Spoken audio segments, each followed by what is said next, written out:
The Ironman World Championships are now just around the corner, and the athletes are putting the finishing touches onto the years of hard work. And guess what?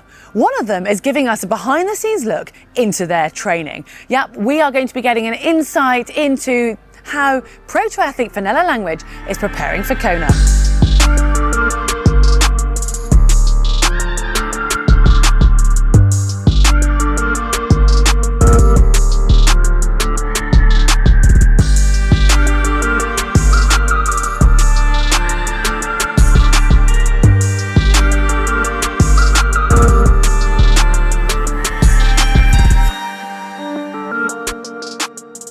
The final few weeks of training for a big race are key, so we are very grateful to be able to actually watch from behind the scenes. Now Kona, partly due to the fact it is the Ironman World Championships, but more specifically due to the hot and humid conditions it has, requires really finely tuned preparation.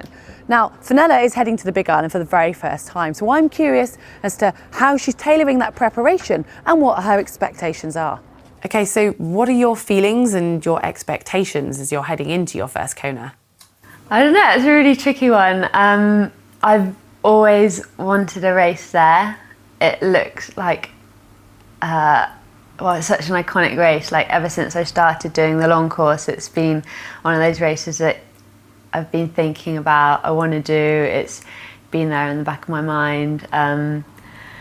The extreme temperatures, the winds, the people that you know you're going to be up against, and hopefully just all of that will bring out the best of me. I don't know what that means in terms of like placings or positionings or whatever, but I just really want to like soak it all up and enjoy it, so hopefully then when I come back for the year after, I could actually execute even better. It's just going to be a learning experience, I think. Cool. Well, you've openly shared your doubts around wanting to go to Kona earlier this year, but now that seems to have all changed. Talk us through that thought process. Yeah, you're right. It has been really like a roller coaster of emotions leaning towards it. We've had I've almost had 3 World Championships this year with the St. George, Roth, and now leading into Kona, and maybe I was just a little bit overwhelmed with all of that, and you're trying to reach your peak again and again, and that's a lot of stress mentally, physically, financially, which I guess leads me on to the point of Kona, that how bloody expensive it is, and to see if to go there, to know that you have to be 100% committed because you're spending all this money and you're exerting all this energy.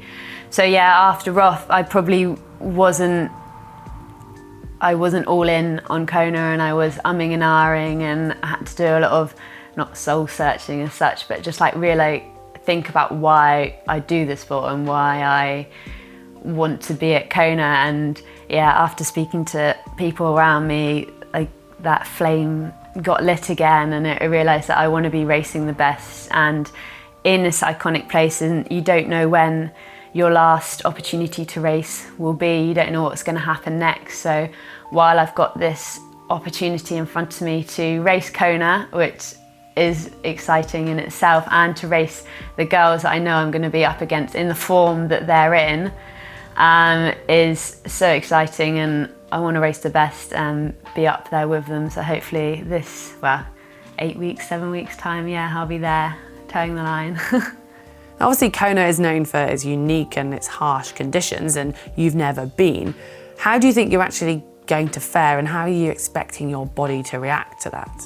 It is so hard to know until you're actually there. I know my first Ironman that I did in Coeur d'Alene was 40 degrees, so it was definitely hot enough. And I performed with minimal preparation really well in those conditions. So if you take that to Kona, then yeah, I should be able to perform well in the heat. I haven't done many races when it's humid, but that's what we're practicing now and what we're trying to learn, and each session I find out a little bit more. I'm able to push myself a little bit harder. But I guess you won't know until you're out there and you're on that, you're drinking and you've got your plan and you're executing it, and then hopefully it will come together, but who knows.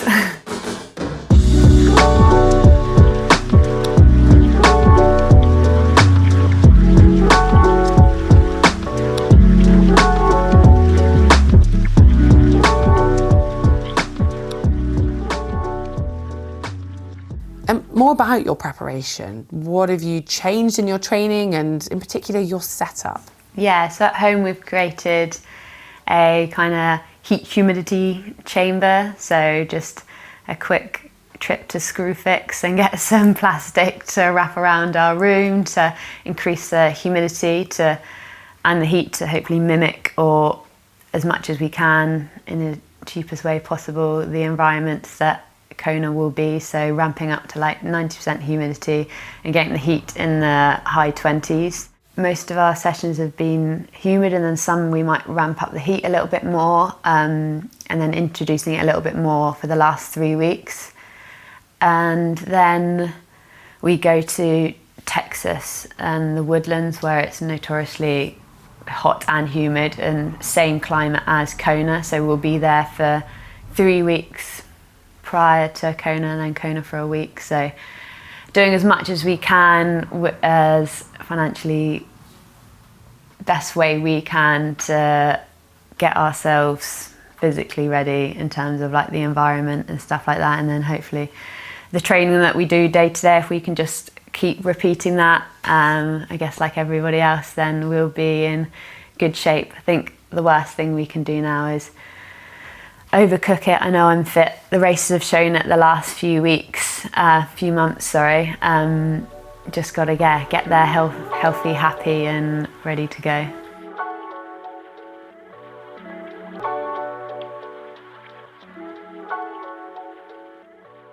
I posed the same question to Billy, Fenella's partner and coach, who has a slightly different thought on Kona and how to tackle it. Yeah, both physically and mentally. Mentally, we're trying to stay away from the hype of a world championship, because I think it doesn't do anybody any good. St George, for me as a coach, was a big eye-opener in terms of how much crap is talked around a world championship, and it gets into athletes' heads, and some people just can't help what they say. So that's a big thing for us, is just trying to take all that away from Fenella and just treating it as a normal race, which she does really well. But the build into Kona, we're trying to, big thing for kind of me as a coach is I don't want Fenella to get injured. So I'd say we've always veered on the side of caution with running, always. Like Fenella got a stress fracture when she first started doing the sport 4 years ago. And ever since then, we've always kind of lowered the level, but it kind of increased to us that you need to run more and harder if you want to compete. So we did that for Roth, and it obviously worked. Like Fenella's marathons got faster and faster every race she's done. So to just try and equal that in Kona and the conditions would be the aim. So yeah, the run has been a big focus. Fenella's swim's always going to be there. And yeah, the bike is kind of something that she's working on, getting stronger and stronger, which she now thinks she can compete on the bike. But yeah, we all know in Kona it's the run. If you can have a good run, you'll have a successful race. So Fenella, what markers are you actually measuring so you can see these adaptations you're looking for? A bit in the moment, I guess you're looking at your heart rate and power in relation to how you're feeling.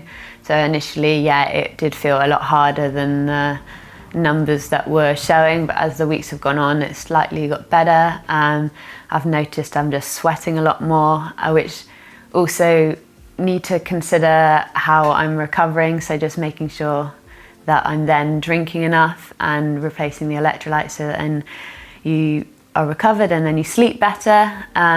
So weighing yourself before and after, making sure that you're the same weight when you start and when you get off again, which is so much more than you would think. I'm drinking like 4 or 5 bottles in a 3-hour session, and you're like, oh gosh, wow, where's this all going? But yeah, so just those simple things. And then I think when you're training in the heat, I think it does take that little bit, or you just have to look at that recovery and say how you bounce back after each session, which I think sometimes it's been a bit like, okay, we'll take it a bit easier today, you're not quite recovered. But yeah, as those few weeks have gone on, I think I've got used to it.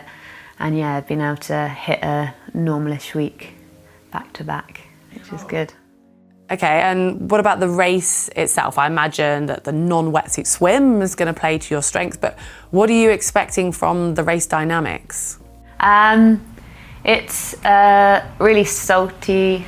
It's a really salty sea. It's in the sea, so it's quite salty. So you're a little bit more buoyant, but definitely for the not as strong swimmers, it might help them a little bit. But yeah, I'm looking forward to a non-wetsuit swim, and I think it showed in other races I've done earlier in the year of the non-wetsuits. I've put 8 or so minutes into the world champion. So it can definitely play into my favour, and hopefully we have a few more strong swimmers in the field. I know we might not have Lucy, but there's a good chunk of us up there. We may get an even bigger gap to that second main pack. But yeah, who knows? I hope it's something like that, but if it's not, it's just got to play the cards you get, and got a few different A, B plans, whatever, if things don't quite work out. And Billy, what would a successful first Kona actually look like? I mean, how would you describe success at this World Championships? Just to race her potential, I think. And whatever that looks like in the race, you don't know until you get there, until you finish the race. But have a really solid swim, as she should do. And if she has that swim, then we know her bike's in really good shape. She's been working really hard with people on her bike. So yeah, just have a really solid race her potential. And yeah, that will get her a good result. I'm pretty confident. Success would be completing it without and not walking on the run. To be fair, I think there's only one Ironman where I've walked. So yeah, no walking on the run. A performance where I could, like, number-wise, my own power and perceived effort is where I'd want it to be. But yeah, hopefully a top 5 or top 10, but that would be nice. Awesome. Well, we'll check back in a few weeks' time. I'll see you in November. Thank you. Awesome. Cheers.